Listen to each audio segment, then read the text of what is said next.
Fable just got a massive leak regarding its potential release window for the PlayStation 5, and it is looking like it is going to happen way sooner than any of us actually thought.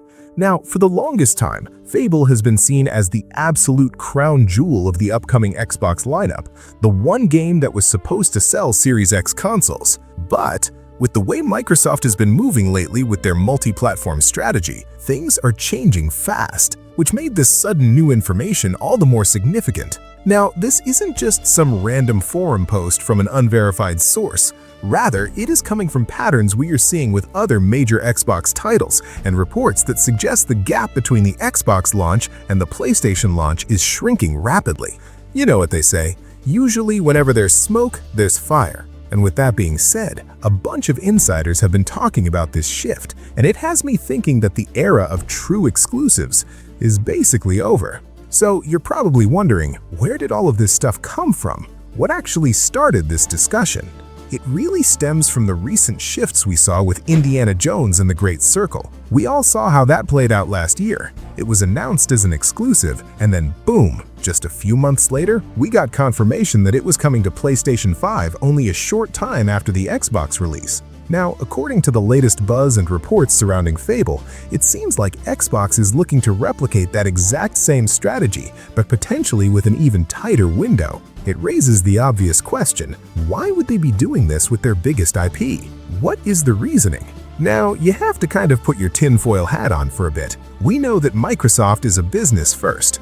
They spent billions buying studios like Bethesda and Activision Blizzard. The reality is, Game Pass growth has stalled a little bit on the console side. So it's like, why would they not want to sell millions of copies on the PlayStation 5? There are over 60 million PS5s out there right now. That is a massive market that they are currently missing out on.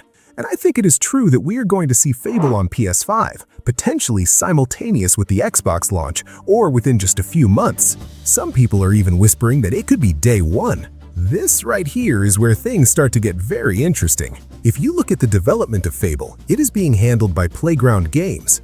These are the guys who make Forza Horizon. They are absolute wizards when it comes to technology and graphics. Now, if the rumors are true and the PS5 version is already deep in development alongside the Xbox version, it means that this isn't an afterthought. It is a planned part of the roadmap. This is a technical smoking gun. Usually, ports take a long time. You have to optimize, you have to change things around. But if the window is this close, it means they've been working on the PlayStation version for a while now, likely in secret. Now, following that logic, this is when multiple insiders started to comment on the Project Latitude strategy. This is the internal name for Xbox bringing their games to other platforms. And Fable was always the one game that people thought was safe. They thought, okay, maybe Gears of War, maybe Halo, but Fable is the RPG. But honestly, nothing is safe anymore. And to be real with you guys, I think this is actually a match made in heaven for the Fable franchise itself. Think about it. Fable hasn't had a main entry in over a decade. A whole generation of gamers missed out on the magic of Albion. By putting it on PS5, you are ensuring that the game has the biggest possible audience. It gives the game the best chance to succeed and become a cultural phenomenon again, just like it was back on the original Xbox in the 360. However, on the flip side, you have to look at it from the perspective of the Xbox console owner. Is this a total disaster for the Series X? I mean, if you bought the console for exclusives, it definitely feels like a punch in the gut. Like, why did you buy the box if everything is going everywhere? It just doesn't really make sense to them to keep the hardware if the software isn't unique. But I do think the most concrete benefit here is for the players. More players playing Fable means more money for the studio, which means we might actually get a Fable 4 or a sequel much faster than we got this reboot. Now, let's talk about the release window specifics. The article and the leaks surrounding it suggest we are looking at a holiday 2026 release for the game on Xbox. But here's the kicker. Usually, we expect the PlayStation version to come a year later, right? Well, if these new rumors hold true, we might be seeing a simultaneous release, or a very short delay, meaning Fable could hit PlayStation 5 by early 2027, or even day one alongside Xbox. That is incredibly aggressive. Usually, we're used to waiting years for ports. I mean, look at how long it took for other exclusives. But this new strategy is clear. Microsoft wants that software revenue, and they want it while the hype is at its peak. And honestly, I'm a firm believer that this is the right move for the industry, even if it hurts the console war mentality. The cost of making games these days is astronomical. We're talking hundreds of millions of dollars. You just can't make that money back easily by limiting yourself to one box, especially when that box is in third place in terms of sales. So yeah, usually whenever there's a financial incentive this big, companies are going to follow the money. And in this case, the money is on the PlayStation 5. Now, when it comes to the expected performance on the PS5, this is another huge topic. We know the PS5 Pro has been out for a while now, and if Fable is coming to PS5, you better believe it's going to have some sort of PS5 Pro Enhanced tag. Playground Games pushes visuals like crazy. I can already see it now. Ray-traced global illumination, 60 FPS performance modes, the works. If Xbox can get Fable running at a locked 60 FPS on the Series X, that will be a massive win.